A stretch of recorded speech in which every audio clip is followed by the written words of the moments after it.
What's up, family? It's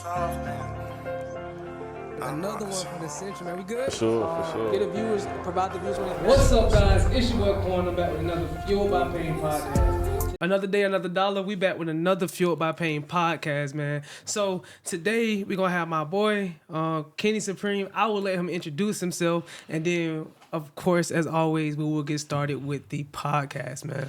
Okay, man. So what's up, y'all? I'm your boy Kenny Supremee, also known as Who Is Kenny Supremee. I do art, media, podcast, and I do a couple of things. Man, I'm really just a creative, but I'm from Albany, Georgia, and yeah, man, this is my story. Fueled by pain, baby. Hey, let's tap in. Let's work. Let's get down to the nit and gritty, baby. So, first question coming out the jump, and not only, man. He gonna be painting, gonna be finishing a personal drawing, man. Custom Fueled by Pain piece, man, just for the boy. You know what I'm saying? That's real love. I'm trying to tell you, now, what you put in the world, you eventually get out of it, man. Maybe not from that person, but if it's you put in good. No cap, bro. I believe that, though. I believe that, bro. So, starting out the gate, let's start this from the top. Who is Kenny Supremee when nobody is watching? Kenny Supremee when nobody is watching, bro. I say I'm just a chill. Like I'm really like kind of. I ain't gonna say I'm just a chill, laid back person, bro. I be in my little corner. I was gonna say kind of like standoff, but it's not standoff. It's just I fuck with who fuck with me, bro. Like you know what I'm saying. But just laid back. Some regular dude shit. Watching my sports. Do my art. Whatever. Might get a little prize pics. Chill with my girl. Regular shit. You know what I'm saying. You be here. Nah, that's why I say I might, you know what I'm saying? That prize pit, this how they set you up. I figured that shit out too. With prize pits, what it is when you first start that motherfucker, they gonna give you some ones. Yeah, absolutely. I promise you, I hit for 400 my first time playing. That's what it's gonna do. So it's gonna have you in your head like, oh boy, I'm a pro at this. Boy, I can do this. Hell yeah. But then, once they get used to you, you spending their money. And you gonna miss about one. Bro, I'm talking about real deal, 0.5. Yeah, I don't been in the mix and don't had 400 on the line. I don't put 100 on the game. Oh, they say these gonna hit guaranteed. These gonna hit guaranteed. You feel me? Don't bought picks and all. Me I'm too. talking about real deal pay. Get in the group chat and everything. Yeah, I know how the game goes. I swear, it's a scam. Don't do it, y'all. It's a scam, man. Fuck it. What was it like growing up on the east side of Albany? What parts of that environment helped to shape your lens early on? Oh man, I ain't even gonna lie, bro. Growing up on the east side of Albany, I ain't gonna say it was just like the roughest or no shit like that. Like it was a regular, like I say, hood environment. The only thing what I hated about growing up is the mentality. Like most people, you went to college in Albany, so you see most people you will meet the environment, like their mentality is just the environment. Absolutely. It's like they all they ever seen. But I'll say what helped shape me growing up on the east side of Albany, Georgia. I had a lot of OGs that like real older men that was like, nah, you gonna play football, like, cause I'm the first to tell somebody. I wasn't in the hood participating. Like I'm the nigga that had football practice. Yeah. Or after football practice, like I'm chilling, like all the dope boys, drug killer, whatever who did whatever, they know who I am, but I never participated. I was in the mix. I always just been me. Like, you know what I'm saying? I played my sports, went home, went to school. I ain't outside doing nothing bad with y'all niggas. That just wasn't me. That wasn't my story, and I'm thankful for that. Like when I'm older, when I was younger, I was kind of like I looked at it kind of weird, like damn, like you know how it's gonna be like damn, like niggas like I ain't like that, quote unquote. But and so I used to try to prove that. But as an older, I got to the point it was just like, bro, I'm me, bro. Absolutely. It is what it is. Like you ain't gonna respect it, you ain't gonna respect it. It is what it is. Hey man. Yeah, and that saved me too, cause I got a lot of friends that ain't here no more or locked up. So yeah. When you pave your own way, man, truly means something. Especially when you really make it out the mud. Like, damn, I actually did it for myself. It's real, bro. You feel me? No cap. You mentioned football and art were always your outlets. When did you start realizing that football was no longer your forever love or dream? I love this question, bro, because thank you, because so many people, it's so hard, like, when you grow up and you're from, like, a small town, small area, people only see you as what they were introduced to you as.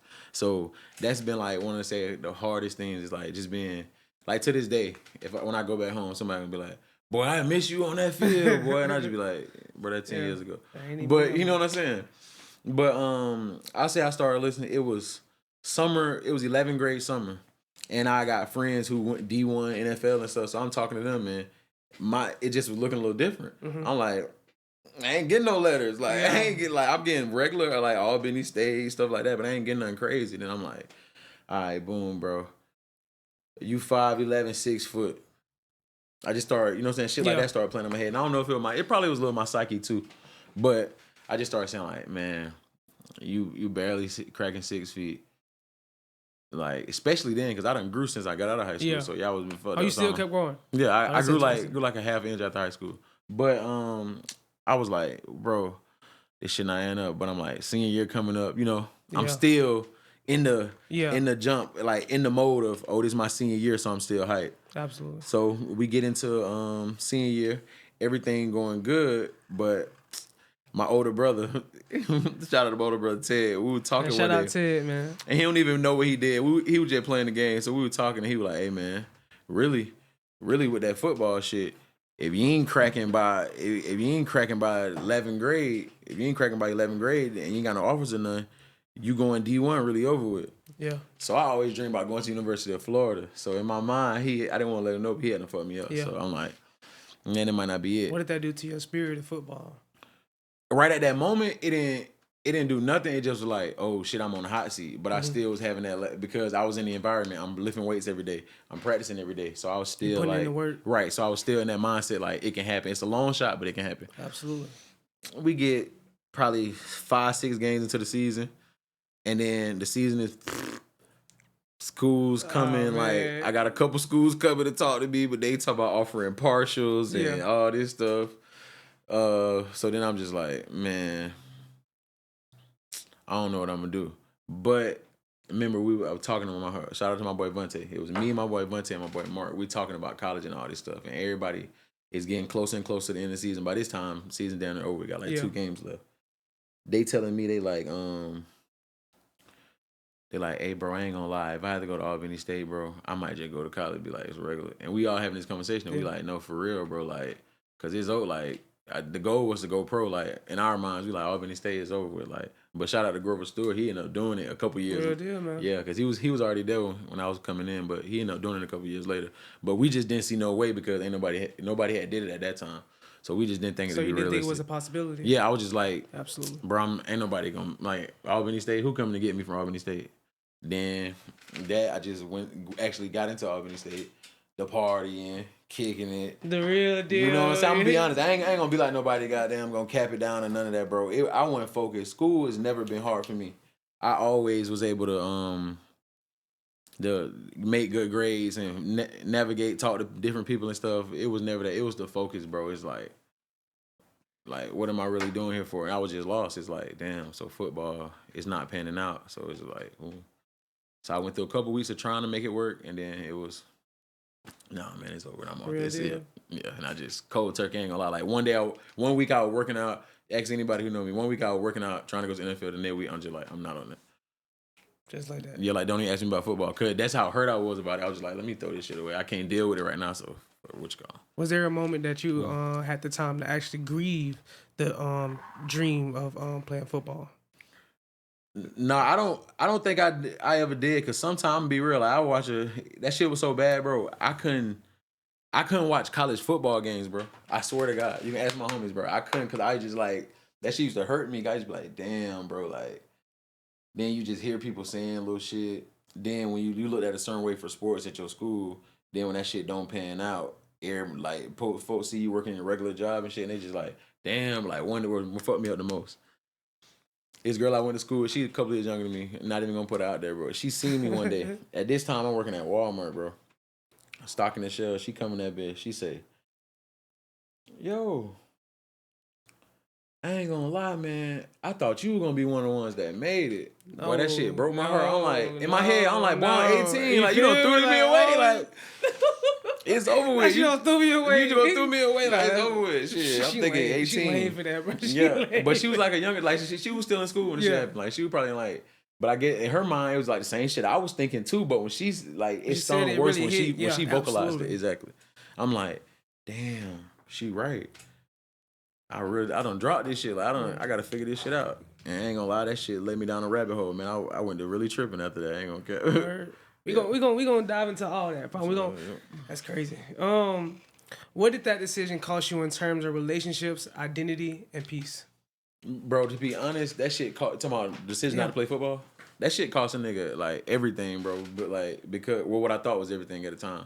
Because that shit ruined relationship with my parents for one, because in my household it was always football. Since the time I was 6 years old, it's just always been football. So like, I don't think football was. I love football because I was kind of told to. You know what I'm saying? I learned that later. Like, but growing up, I thought that was what I wanted. But I love football because I was told to. Art is what I naturally gravitated to myself. Yeah. But football is just kind of like, oh, your size, boy, you gonna be so big. Ooh, ooh, ooh. So in my head, I just started internalizing that, and I started becoming that. So I was just like, damn, bro, like, yeah. That's real. That shit, yeah. That shit, but that shit costs you a lot though, because people see you. Then you gotta think about it. All your friends, like I say, they going off to college. They doing productive shit. Yeah. They doing this shit, and you start comparing yourself. You know what I'm saying? You just walk. You in this stuck spot. Like, I don't even know, man. I'm hanging around people I know ain't got no business hanging around.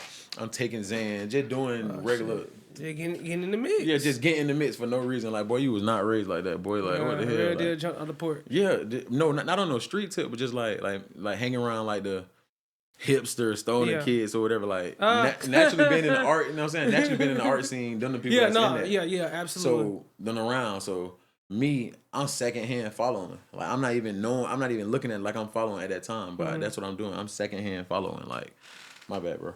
I'm secondhand following. But like I ain't never smoked before in my life. I get to college, I'm smoking. Blowing. Right. I popping Xanax, not going to class, doing shit like, bro, you an A and B student your whole life. Like, you just tripping, just doing shit, trying to fill a void. Cause like I don't know who I am, so I'm just feeling all this shit. I hadn't started rapping at the time. That was cool, but it still was like something was missing. And just hanging around everybody, letting everybody do shit. Yeah. Hey man, that story builds character though, bro. Yeah, exactly. You gotta walk through that fire. Yeah, you have to. You have to, bro. You have to. Speaking on taking a different walk in a different lane. You were put out your grandma's house. Walk us through that moment and how that impacted your mental space. No, I was put out my mom's house. I had to go live with my grandma. Okay, put out your mom's house. Yeah. So, well, you know, like on some young shit, I got put out. I got put out before that, like at probably like 14 or 15, just on some not want to listen to her, kind of smelling myself shit. But seriously got put out. Like I say, I was in college. Looking back on it, I was tripping. I didn't want to listen to nobody. That's good self-reflection. Yeah, like I was tripping. Like at the time, I felt like, man, fuck y'all, but I was tripping, bro. Like I'm going to college. Like I say, I ain't going to classes like that. They are, like I told you, our relationship already strained because I'm not playing sport. Nigga, you said you were going to college. Do. Yeah. And I'm gonna be honest, it was options. By the time it was either Albany State or it was another school. So I had another option to still play football, but my spirit was just gone with the shit. So I told you, like, I was working out, like, lying to my mom, and like, I'm finna go to this school. And the whole time back in my mind, I know it's over with. So, yeah. But, so I came home one day, never forget it. And my time working at Pizza Hut, because she like, you ain't playing sports, you can get a job. Yeah, absolutely. Yeah. You know, so you gonna do something. So I come home from Pizza Hut. Goddamn, she got all my shit. I love you, Bob, but this is a true story. She got all my shit in, like, trap bags. Yeah. Like, she done went in my room and packed up all the shit. And she like, you don't want to do nothing with your life or whatever. Woo, I can't sit there and let you do, like, I can't watch you do this to yourself or whatever. So I'm like, do what to myself? Like, I'm working. I'm going to school. And she was like, you're just going through the motion. You ain't doing it to do no whatever. So we had her words whatever. So she was just like, well, I need to drop you off. Damn. So I'm like, damn, what you mean? She like, oh, no, I'm dead ass. Like, where I need to drop you off. So I'm like, damn, what the fuck I'm finna do? This shit hit a little different. Oh, yeah, that shit fucked me up. But then I was just like, damn. So then I'm like, shit, grandma. I went to my auntie house first that night. Then my auntie ended up taking me to grandma's house. And grandma's always come through, man. Yeah. And shout out to my dad. My dad came through a lot too then. But even him though, he a man, so you got a timer with that. It's like, boy, you better get, y'all, you gonna do something, boy. Like, you know what I'm saying? So it was just like that, but yeah. Did that experience change how you viewed love, family, and stability? Yeah, it definitely changed the way I view stability. I ain't gonna say love because like I know, like I said, growing up how we grew up and where we from, I know my mom loved me to death. She might not been showed it the best in all situations, but I'm not gonna sit here and cat like I don't know she loved me. It just when you ain't privy to certain type like when you ain't really show love and displayed it a certain way, it's kind of crazy to think you just gonna be able to display it or somewhere like that. But far as like stability, yeah, definitely, because it was just like it made me stop thinking like so childish, like you got all the time in the world type shit. It made me start really looking at life like, damn, bro, like it's really some shit you gotta get some shit, you gotta get your shit together. Like Absolutely. You got to, yeah. Hey man, life will teach you. It will truly humble you. Oh yeah, hell yeah, boy, hell yeah. What was your mindset like during the transition, but from being put out to eventually losing her completely? So first when I got put out, my grandma was just, classic grandma, sweetest lady in the world. Like, I ain't gonna lie, like I had one of them churchy growing, I pray for you grandmas though. Yeah. My grandma was like a gangster. Like my grandma, she watching, she sitting her legs crossed, she smoking a cigarette, drinking a beer. Like that's what my grandma used to be on. But my grandma just like, baby, it's gonna be okay. And it's gonna be all that. Like I told you during transition, I'm fucked personally. I'm tripping. Like I'm just doing shit. Like I'm at 8 o'clock class. I got them show up right for the bitch over, or if I show up at all, I'm shit, bro. Like I was just fucking. I ain't handled the transition well at all. Cause it was just like for me, it was the identity. I didn't know life as a regular dude. I just knew I played football. I got love and shit from playing football. Now I know that now, but at the time I'm like, damn, nobody hit me, bro. Yeah. Oh, so got a party? Yeah. Damn, I ain't get invited. Yeah. And you just start seeing like niggas just start separating, and then like how we used to be talking and like, oh damn, bro, we might need to fall back from such and such. He on some more shit. He tripping. Woo. I'm the nigga tripping. Like I'm the friend getting isolated now because like I'm on some more shit. Yeah. Right. But at the time, I felt like everybody was against me. Like, remember, just fuck all y'all then. You know what I'm saying? So yeah, I didn't handle the transition well at all. That's why I speak to that. Like, you follow people that follow me on like X and Facebook and stuff. Like, that's why I speak all the time about I call it misplaced athletes, because that's a big problem in the black community. A lot of us ain't gangsters. A lot of us ain't trying to hurt nobody. You got misplaced anger. You don't know who you are or what to do. You've been a basketball star, football star, track star, used to all this attention and shit, and now you just a has-been essentially. That shit, so. Hey man, that's speaking the truth. Yeah. Hey, knowledge is power. Nah, for real. And you lost your grandmother. Yep. Oh yeah, you did say that. I'm sorry. The second point of the so then, that's probably I ain't gonna lie. This part is probably the hardest part about the shit, because so the whole time, like I said, my grandma, she's walking me through it, bro. Like the years I'm staying with her, my grandma a soldier in my corner. Like they talking shit. You know how people, oh man, that boy wild. Probably about 2 years. My grandma is like, nah, he gonna get it together. He gonna be all right. He gonna get it together. So what hurt me about that is when my grandma died. So my grandma started getting sick, and it's just me and her standing in the house over there on the east side. Anybody who from Eastside Albany, you know where Eastgate is. Eastgate is east side, but it's deep east side. Like it's past Doherty, it's past Albany State, deep. So we used to stay out there. So around the time my grandma couldn't drive, my mom wasn't fucking with me, so she had took the car, took my whip and shit. So I ain't had no whip. My grandma didn't have no license, so we just sitting on that bed. We just had to wait on people for rides and stuff. So I just started noticing like little simple shit, like she go to the bathroom, it taking her longer than usual to get to the damn near to the point where like she can't even go. To the point she keeping like little containers and shit beside where she sleep at, so she don't even gotta do nothing. So one day I got them go to work. I got them come home from work. I had them left my key, so I'm like, Grandma, open the door, call her. And she like, all right, I got you. So I'm walking. That's before I get there. So I come around the corner, boom, get out the car. Talk to my homeboy a little bit. Walk up the driveway. As I'm walking the driveway, I see her in the screen door. The screen door open, but she ain't opening the door. So as I get closer, I'm like, damn. So she can't open the door. She just shaking like can't open that bitch.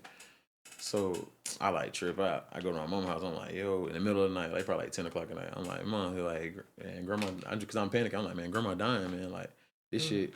And she like, you're being dramatic. Like just calm down. Ooh. So I call. I'm like, yo, my mom, I don't like the response you giving you. It's that denial. Yeah. Like my mama good. Ain't nothing. She was on some shit like that. So I called my other auntie. I'm like, Auntie Pokey.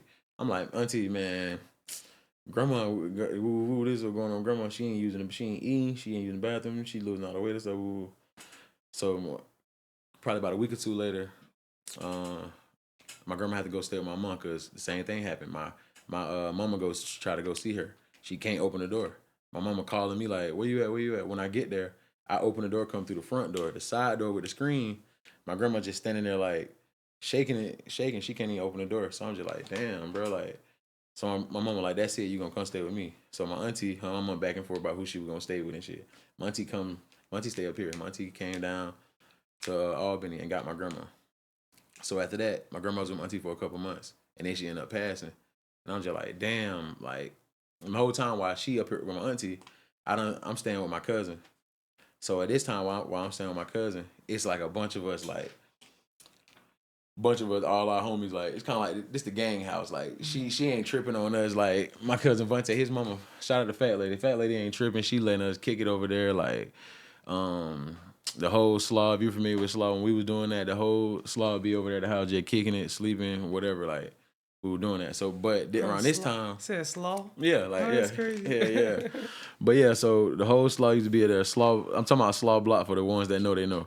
But so we just kicking it. But around this time, I'm starting to like I'm still kind of tripping because I'm still drugging. I'm still just on some other shit. I'm not focused. Like, I'm not even thinking about the future, bro. I'm waking up living day to day.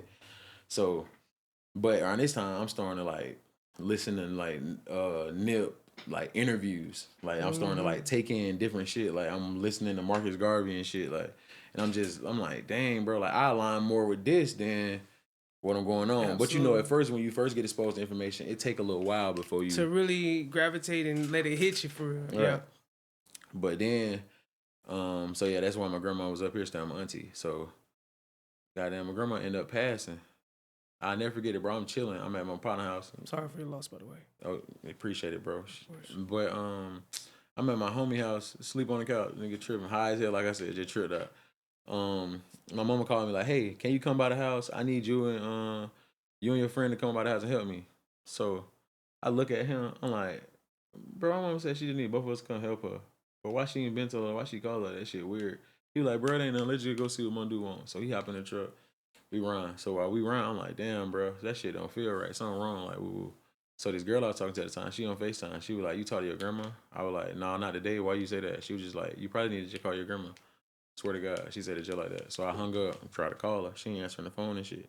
So when she not answering the phone, I'm like, damn, she ain't tip back. And I know that bitch right there. Yeah, that ain't like her. So I'm still trying to fight. That's what it is. But I'm feeling in my heart like, okay, something happened. But I'm still not thinking dead. I'm thinking in the hospital because she was sick. Yeah. That shit turns to, I get to my mama's house. Soon as I walk in there, I look at my mom's face. She distraught. I'm like I never seen her look like this. Like, I knew. So then she was just like, "Mama dead. She died that morning." I'm like, yo, what? You know what I'm saying? Like, what the fuck? And then it just kind of set me back a little more because it's like, damn, when I'm trying to get my mind together, that's when like a vital person leave. You know what I'm saying? So yeah.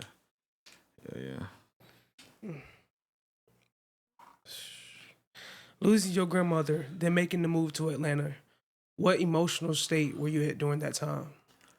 Like I said, I was fucked up, bro. Like, when I first moved to Atlanta, the reason why I moved to Atlanta is because a couple months after my grandma died, like my grandma died in February. This probably like the end. This probably like May, June, or like June. So around this time, I'm just going through it, whatever. Me and my mom, like I said, we beefing about the whole football shit. She feel like I'm throwing my life away. I ain't doing nothing with my life. All this shit. Lost, don't know what's going on. Like, I'm hearing from everybody, you got all the potential, you bullshitting, you wasting your life, what are you gonna do? Aunties and shit saying shit like, damn, I did not think it was gonna turn out like this. Like, it was just over and shit. So I actually had ended up almost attempting suicide. So I'm so happy you didn't, brother. Yeah, but thank God I'm here to tell the goddamn story. But yeah, so like I said, I was at my cousin Vontae's house. Just had got down, me and my mom was getting into it. And I was just like, man, this shit over. So I text everybody, I'm like, I love y'all, man, but I just can't keep doing this or whatever. So the same auntie to my auntie Pokey, for some reason, like, my mama used to be like, oh, you being dramatic and stuff. But for some reason, my auntie was like, she just knew it didn't feel like I was playing when I sent a text message. So she skipped over my head. She don't even hit me. She called my cousin Vontae, and she like, where you at? He was at work at the time. Vontae like, I'm at work, what's up? She like, oh, you talk to Kente? Like, where he at? Like, what's up? She like, he at work, he at home, like, he fine. Woo. She like, no, he ain't fine. He texting, he sound like he finna do something and stuff, whatever. So he just get to calling my phone. So I'm telling him like, "Cuz man, I love y'all, but it's over. Like I can't keep doing this shit. Like grandma dead, I'm lost out here. I'm fucking up. I don't know what I'm gonna do." So then I had reached out to. I ain't gonna put him out there. I ain't gonna say exactly who the person is, but I just reached out to a person like a family member of mine, and I was just like trying to vent to him, and they were like, "Well, you gonna kill yourself? You gonna kill yourself? Like I can't be doing that." You know what I'm saying? So I'm just like, damn, you saying it like, Yeah. you got down gave me, you know, but yeah. So I'm just like, damn, you saying that shit? That shit crazy. So I was just like, all right, it's over with. So I tell cuz, I'm like, yeah, cuz, fuck it, caught the gun and everything. So the pistol just sent to my head. So my auntie, she called me and she like, listen, I'm on the way to Albany right now. You better be alive when I get to Albany. And I was just like, auntie, I can't. She was like, you can. Like, I'm coming right now. You better be alive when I get to Albany. And shit, she came and got me, yeah. But, yep. Okay. Wow. Ooh. Yeah, I had to kill myself. I got a little emotional. That's real, man. That's real. Yeah. It's real. Sitting on the other end after you know you don't made it through that struggle. Yeah, man. like, boy, like, because, you know what I'm saying? Like, in high school, I was an athlete, had good grades and shit. Didn't have no problem getting no women or nothing. So I never thought I'd be a person that'd be like to that point for real. Mental health is real. Yeah, bro. that shit get too deep. It get real cloudy. No cap, that shit jump on you for real. For real. Yeah. Speaking on the clouds, man. In the darkness, when did you realize art was more than a skill, that it was your gift, man? Okay, so like the whole time with art, I take you back. I had always heard, like, I knew I could draw since a kid, just drawing, fucking around. I knew I could draw. But my dad used to always, every time I would go to his house, my dad would just be like, hey man, you need to be drawing. Like, that's cool, but you need to be drawing. And I was like, in my head, I'm like, I think I'm going to the NFL. Nigga, what you talking about? That's what I'm saying. But I'm not telling him that, but I'm just like, yeah, man. But I doodle in class and shit. Get done with your work, draw out the test. So my dad used to always just tell me that, but I never paid attention to him. So mind you, fast forward, I'm grown now. So now that I'm grown, shit's not working with football. I'm doing, like I say, I'm doing the music shit, but it's just half-hearted. It's just like everybody rapping type shit. So like I got a good vocabulary. I ain't dumb, so I can put the words together. So I was cool at it, but I'm like, it ain't nothing special about this. I know this ain't my passion. You know what I'm saying? I like music, but making music is not my passion. So then, what was it? Oh yeah, while I was rapping though, we had a song cover. And so the song cover is called, the song is called Bill Clinton. It's still up on SoundCloud. Hey man, go check them out. Yeah. Make sure you go check that out. The group is called New Palace if y'all want to check it out. Some old teenage Kenny Supremee, man. But we dropped that. And so the cover, I did the cover art for it. And everybody was just asking me, like, who did the cover art? Who did the cover art? Whatever. So I was like, in the back of my mind, I'm like, cool, I can just do cover art. I'm still not thinking, like, your hands is like, the gift is with you. I'm still searching for room for, like, the gift. I'm like, man, I just got to figure out what's my talent. So I'm staying with my auntie in Atlanta at the time. My auntie just was like, I was about to go to the studio, go to Patchwork one night, and my auntie was like, nephew, I just don't think you need to go. Like, your gift gonna make room, because every time I would try to go to the studio, bro, I could just get problems, bro, like catch a flat tire. Goddamn, like, just ways that kept stopping me from going. So my auntie was just like, have you ever thought about maybe this God way of showing you, like, get out your own way, like, this ain't it for you. And then, so that's the day. And then she was just like, baby, I'll tell you this, I promise you, I prayed for you, and God told me that you have everything that you need to be who you need to be. You got to get out your own way. And she was like, promise me you're just going to take art a little more serious. And I was like, yeah. And ever since then, I just started slowly. And then opportunities and stuff started coming. So it was just like, oh, shit, I might take it serious. Most definitely. Right. Hey, man, that's beautiful. How has art helped you to process the pain that words couldn't touch? Art helped me process when I didn't even know it was helping me process. Art, because it's so many things you might not be able to say or convey with words, because whether you get choked up or you get emotional, but I can think it in my head, I can draw it out. You know what I'm saying? And I have my art style. Some of my pieces are a little graphic, but the reason why I do it like that, because I have a mentality an old football coach. He used to always say, sometimes you got to kill an ant with a sledgehammer. So that's my thing. Like I'm a overexpress the point. So instead of it's a black guy getting stopped and frisked by the police, he might be headless. You know what I'm saying? He might be beat up by the world. It's just to overexpress. Right. That's it. Definitely. Do you remember your first piece and what that felt like? What did it say to your heart, man? My first, well, I had been painting, like I say, my whole life. But my first piece, I'll say I count. It was a piece I call, I think it was like boredom or something like that. I did in high school, but it's just nothing but a crow's face. But the crow's whole face is the canvas, and the beak and the eyes sit in the middle. And everybody was just tripping off of that painting. And then, like, the more I looked at it, I just, like, started, like, damn, like, I kind of feel like that. Like, I feel the energy of the painting. That's when I was like, okay, cool. Do that. But as more recent, let's say in the recent years, one painting that I was just like, oh, shit, like, hey, bro, I got something. I have a painting called Nigga, but it's an acronym. And it's by the Big Crit song. Nigga is a naive individual glorifying greed and encouraging racism. That's the name of the painting. And so it's an old enslaved black guy. He tied up like this and he getting whipped. And behind it is like a modern age black man. He's looking through the fire, seeing the painting. I have to show you on my Instagram. But please do, man. He's seeing the scenes that going on, and it's another little small scenes from like the bottom half is like a slave plantation, and the top half is a black dude. Why you can't see nothing but his eyes and his nose, and he's watching the scene go on. And once I saw that, I'm like, yeah, man, I'm different. Yeah, I got some of this shit. Yeah, like exactly. Real deal. Yeah, like no cocky. I'm like, yeah, I got some of this shit now for real. Like I done found my own lane in this. Yeah. Hey man, that's your gift, bro. I truly believe that. I'm watching it, man, right now. You lost your sister to domestic violence. How did that shift your view on love, protection, and justice?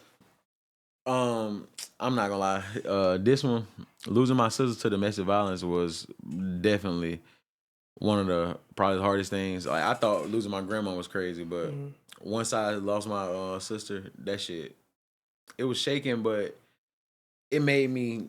I'll put it like this: losing my sister to domestic violence, it made me softer. Like I'll be honest, and it made me it made me a better lover. Wow. Because it's just like things whereas I wouldn't have considered before. Like whereas like if I'm dating a female and she get a little attitude or whatever, and I say something smart, I hurt her feelings and shit like that, I wouldn't consider that before. But now, like since my sister was killed. It was like it's a guy she loved. Like they was in a relationship, you know what I'm saying, had a kid together. My nephew, he died. He was a stillborn. He died as well. But I'm sorry for your loss, man. It's all right, man. It's all good. But yeah, so losing them, losing her just like made me more compassionate like to females. Like I ain't to be like, oh, like now you won't hear me say, oh, she dumb. Why she ain't been left him? Like you won't hear me say no shit like that now. Yeah. It made me that compassion. Really, like I really consider like not to say, like, I think it's natural, especially growing up in sports and just hip-hop culture, we all naturally start out a little misogynistic, like, just honestly. And you have to learn and, like, unprogram that. So at first I used to be like, oh, man, she dramatic, ooh, that boy ain't do that. You know how it is, like, just random stuff. Like, the shit you hear in the barbershop, I'm just regurgitating it, not for real. And I got to the point I started believing that shit, but just seeing her, because before she even got killed, going through the domestic violence situation and shit, like, it softens you, because it's like, damn, bro, like, she ain't dumb. I was raised in the house with her. I know how she was. If she can get caught up in that shit, anybody can. Absolutely. Yep. That's the scary part, man. And okay. Yeah, that's crazy. Your cousin was killed on Christmas. Yeah, this past Christmas. Yeah, a day that's supposed to be filled with joy, man. How do you treat that day now? Bro, I'm gonna be honest. I haven't. Well, this past Christmas, so I haven't had a Christmas yet to actually get it. But what's so crazy about it is he was staying in Ohio, so every Christmas, major holiday or whatever, me and Cuz gonna talk. Like we gonna talk. Like we stayed together when I was staying on Slaw Block. Like we gonna talk. So I got up. We in there opening our presents and everything, having family time. Then something just struck. And bro, my intuition is so great, bro. Something just struck me as like, hey, we call baby, like call baby. Mm-hmm. That's my cousin's name. So I call him, he don't answer. So I'm like, what the hell? So then I get on Facebook and I see goddamn one of my people post like, bruh, y'all so goddamn lame, ain't no way. So then my cousin Vontae, which Baby's his big brother, so he's like, y'all got me fucked up. So I'm seeing the post. I'm like, okay. Yeah. I'm not thinking it's that. Man, so I call his mama. I'm like, fat lady, what's going on? Then she like, hey, how you doing? I was like, Merry Christmas. She like, Merry Christmas. And she like, I'm gonna have to call you back. Baby got killed or whatever. I was like, what? And then she hung up the phone. She started crying and shit. Yep. Yeah. Going through all that, man. What's your relationship with vulnerability today? Can you cry? Can you vent? Or do you sit with your emotions? Can you do that safely? I can't. I ain't gonna lie. I'm not one of them guys. Like, and I speak against that heavily. Like, I ain't bottling shit. I'm gonna be real. I ain't bottling shit. I know that probably makes me abnormal. It doesn't, bro. For dudes, because most of them dudes, you know what I'm saying, how we raised. But yeah, bro, I don't bottle. I express everything. Like, I'm the type. My girl will be half asleep in the bed, 1:30 in the morning. I goddamn wake up like, but I ain't really like, ooh. You know what I'm saying? Where before I used to be like, no, I ain't telling no woman. You know that crazy shit. I ain't telling no woman how I feel. Yada yada yada. No, real deal. Get it out. Right. You got to, bro. Because I done seen that shit literally make monsters out of niggas I knew my whole life. Damn. That thing called love, man. Yeah. What's something you wish more black men knew about grief and healing? To be honest, I wish more black men knew that well, really anything, but especially like grief, pain, and torment, it's all perspective and it's all temporary. Like, the situation is always something you can learn out of any situation that you go through, and it happens to you for a reason. That's why you in a situation. Oh, and then secondly, it ain't forever, bro. Like, you got to be able to see the sunlight, because at one point I ain't see the sunlight and it was almost over with. Think about how many people that don't got no auntie that's gonna call, or don't got no cousin that's gonna sit on the phone with them to make sure. You know what I'm saying? Like, Albany, Atlanta is 3 hours. That's a lot of time without a mind. You know what I'm saying? Like, absolutely. So yeah, that's real. A lot of time without a lot of mind. Yeah. Man, you heard me. What does being fueled by pain mean to you? That's why I wanted to come, bro. I love that. That's like, I love that phrase, bro. When I first seen that, I was watching some of your clips and shit. I'm like, bro, I fuck with this shit. Like, fueled by pain. Like, that's really what I feel. Like, I feel like that. I feel like through God give me some of the toughest battles, because my voice is a bigger light. You know what I'm saying? And I noticed, like, since little small stuff, me going in the gym, stuff like that, I'm noticing my influence, how people are gravitating to it, and people are fucking with me, and like, people are literally like, yo, bro, send me workouts. Yo, bro, can I work out with you? Bro, you inspired me and shit like that. And I'm like, damn, bro, I don't even know. You know what I'm saying? You don't think people be paying attention, because we so caught up in doing what we trying to do. And I don't even be knowing, like, real deal be having the support, man. Yeah, dead ass behind. That's love. People be ready. No, like, you even watch my videos, but that's love. I truly appreciate it. That's why I said, you be having some real topics, talking about some real shit. That's why I'm like, yeah, let me throw this up right quick. Real deal, man. I appreciate it, bro. Nigga talking some shit. Like, I need that, yeah. If your art could speak directly to your younger self, what would it say? You right, bro. Dead ass. It'll be like, you right, keep going. Like, because that's probably like one of my biggest problems, bro, self-doubt. I will know the answer, bro, and stare at the paper 3 times.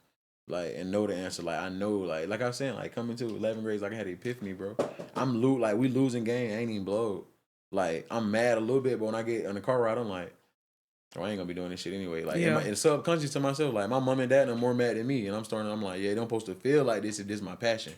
Losing or not having scholarship shit shouldn't turn me this far off from it if this is my passion. That's how I was thinking to myself. Jeez Louise, that's deep. Losing it completely, that's definitely internal, bro. People don't understand once you out of it, and you don't, especially when somebody's not on you about staying in it. I'm talking about, like, on you. I mean, like, getting you up, waking you up, speaking to you every day, making sure you're good, taking care of your mental health, actually walking you, like, even just taking a walk to the field. It's the simple things like that not even knowing could help get you back on track. Right. But, yep. No cap. And that's what I want to tell any young black man, go do some no funny shit. Do some push up, man. Go run, go jog, go. It's more ways we got to start being able to cope as black men than sex and substances. Like, that's real shit. That's real. And you know, it's crazy that brings me to an amazing next question. What advice do you have for someone listening who isn't completely through life right now and who is simply dealing with pain but hasn't found their outlet yet? I would tell them, bro, keep going, because it's like I said before, and I don't mean to sound cliche, but this is honestly what I've learned as my truth, bro. Pain is always a blessing. It's beauty in struggles, bro. You'll learn, and sometimes it ain't for you. Sometimes you literally going through something just so the next person don't have to ever go through that. Like you listen to, like, prime example. You might have a homie that he real deal. God know, like, all right, this his mindset. This how he programmed. This how he move. He a live wire. So I believe this now. I don't know. Never talked to him personally, but I believe God to be like, hey, boom, okay. So let's say Deontay going out there, and we know Trey really a thug. Trey gonna go around down the street, shoot this man, and get a life sentence. Mm-hmm. We know this. He'll put Deontay in your life to where Deontay get caught with the weed. He go do 3-4 years, to the point where it got him looking like, man, do I want to sell weed? My nigga just got booked. Like, you know what I'm saying? I believe in that for real. I believe in stuff like that. So I believe everything you go through ain't for you. Like, I honestly believe that. Like, sometimes it just to build a story. Like, I won't be able to use you how I need to later if you ain't went through this. You see, like, it's man, right. Like, you're not gonna voice, be a man. Yeah, that's God's words, literally. Yep. I've been listening to Myron Golden. He talks all about that, bro. Very influential man. Yep, that's it. What's one moment recently that reminded you that you are exactly where you need to be in life? I'll give you two. The first moment that recently reminded me I'm exactly where I would be in life is I don't know if you're familiar with ASAP. Yeah. But ASAP 12, he slid up on my story and he like, yo, you the hardest. And he coming up one of my pictures and he shared it. I got a picture called Papa's Theory, and it's an old dude smoking a blunt with like some Trump supporters. Yeah, I seen that one. Yeah. So that one, he slid up on that. I'm like, damn, that was crazy. And then this one even more recently, I did a piece. It's called Tricks and Treats. I just posted with all the pimps and stuff. Yeah. And somebody that I really look up to, my nigga Laura Smith. He's a big designer in Atlanta. And he coming up on it, he was like, crazy, this your hardest piece to date. And I was like, he watching. You know what I'm saying? This nigga said that, I might have snapped with this. Yeah, that's real. No, that feels good, bro. Yep. I feel like, and it's crazy. Like, I'm a type of person that I really don't be understanding the severity of how much I'm doing, or like the good that I'm actually doing. Like, I be, like you said, self-doubt. Like, man, you feel me? Like, okay, you did that, now what? You feel me? What's next? You know? And that comes from stop to breathe and celebrate ourselves. Not even living in the moment, bro. So worried about the future that you're literally not taking time to live in the moment. Bro, let me tell you, like, this is me, like, bro, I didn't grow up with you or none of that.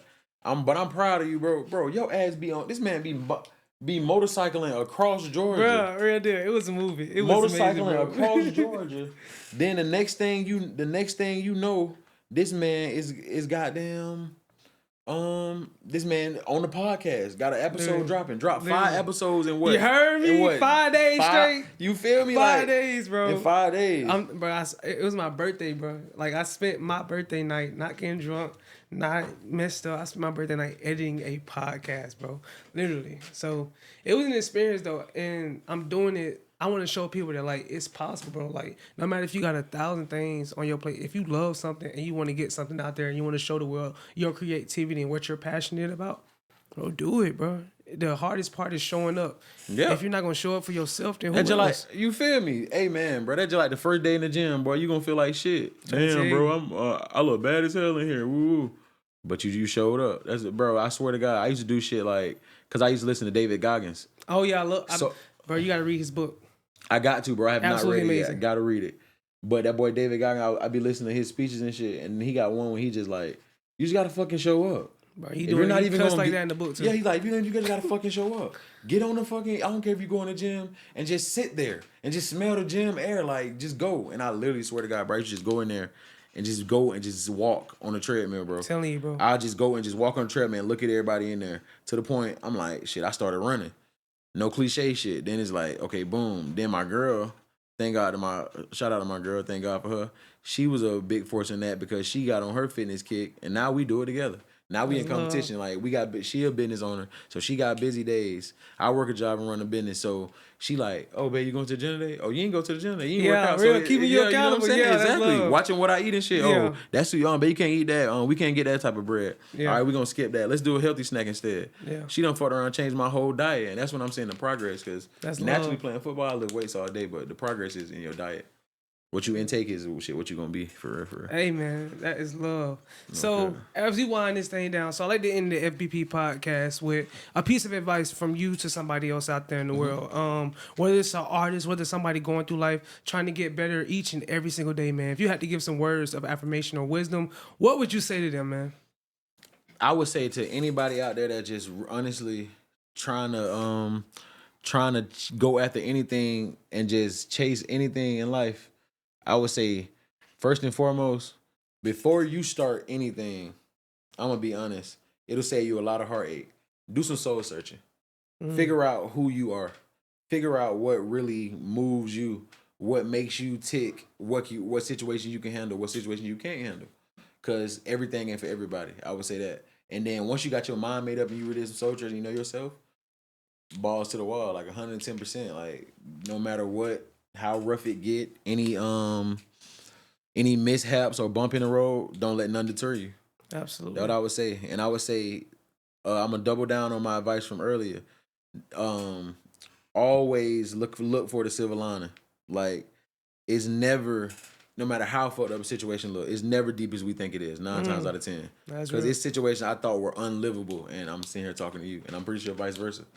So shit, yeah. Hey, bro, we made it. Exactly, you know what I'm saying? And making it. You see what I'm saying? Like, I can see this shit being big, bro. Like, I'm telling you, like the fear about, even from the logo to the thought process behind it and everything, bro. Like this, I can see this shit going. Hey man, I appreciate that. Yes, sir. No, but so he hasn't even finished, but the podcast is at its end. So, man, as of right now, can you please hold the painting up so they can at least see it in the pod? Okay, man. yeah. I'm almost finished. I just got a few more details to add, man. But yes, this is my custom Fueled by Pain piece by your boy Kenny Supremee, man. You know. Hey man. Yep. That's and so dope. to give y'all a little breakdown for the people know your problem at. So basically, we all grew up watching Dragon Ball Z. Yeah. So when you're in the hyperbolic time chamber, they plugged in or whatever.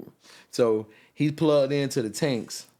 The 2 tanks, they had hurt, loss, pain, grief, just different words into the tank. And he's using that as fuel, and he's getting buff. It's making him stronger. Absolutely. So yeah, it's like the pain is his time chamber. Hey, Yep. So, you heard that, man? man. That's real. That's love, man. As always, man, I love y'all. Thank you so much for joining us here for this FBP podcast. We out. Yes, sir. Like that. Oh.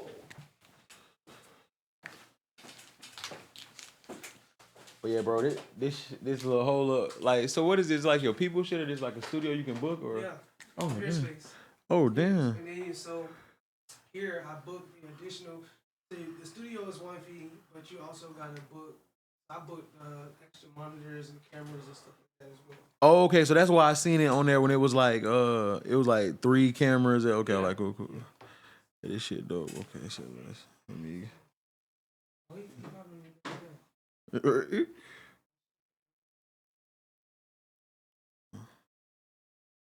I skipped. Yeah, we gotta goddamn, man, my bad, bro. Damn, I wish we gotta get a redo in depth. Real, no, that's In depth. Real, no, but this just an excuse. This good. It's good. Yeah. It's just something to get out. Right, we gonna have hella clips You though. feel No me? cap. Oh God. And then Hella guess what? content. When this take out, by the time we matriculate and get busy, for real, shit gonna be OD. No cap, shit gonna be crazy. Ain't gonna be painting for Drake. Or some shit, man. Like Huge what? mirror in the house. But I got the nitty gritty questions. I got some good ones. I got some real good ones.